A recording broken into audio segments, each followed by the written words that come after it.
அன்பானவர்களே வணக்கங்க. இது ரொட்டீன் சேன் நல்லது விரும்பும் முருகானந்தன். நீங்கள் பார்த்துட்ருக்கிறது இன்றைக்கு விபிஎம்ஸ் கிச்சனில் அற்புதமான நெல்லிக்காய் ஊறுகாய்.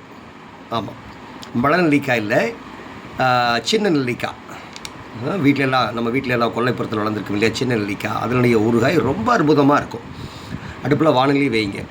இந்த நெல்லிக்காயை நல்லா கழுவி அந்த வானொலியில் போட்டு தேவையான அளவுக்கு தண்ணி ஊற்றி நல்லா வேக விடுங்க. அது கூட மஞ்சள் பொடி நல்லா அதிகபட்சம் கொஞ்சம் அதிகமாகவே போட்டுக்குங்க. மிளகாய் பொடி கொஞ்சம் அதிகமாக போட்டுக்குங்க.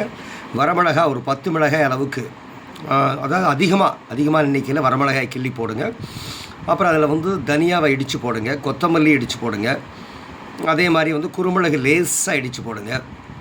அப்புறம் கருவேப்பிலை தலை நல்லா காஞ்ச கருவேப்பிலை ஒரு கைப்பிடி எடுத்து போடுங்க.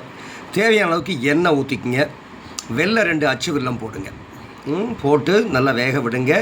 கீழே இறக்கி வச்சிங்கன்னா நல்ல மனமான அற்புதமான நெல்லிக்காய் ஊறுகாய் தயார். ரொம்ப பிரமாதமாக இருக்கும்.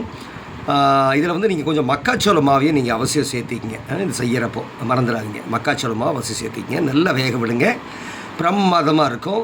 குழந்தைங்க விரும்பி சாப்பிடுவாங்க. அந்த இனிப்பான சுவை ப்ளஸ் காரம் 2 சேர்றப்போ ரொம்ப பிரமாதமாக இருக்கும். மறந்துடாதீங்க. இந்த நெல்லிக்காய் ஊறுகாயை சாப்பிட்டு பார்த்துட்டு எனக்கு கமெண்ட் பண்ணுங்கள். நன்றி, வணக்கம்.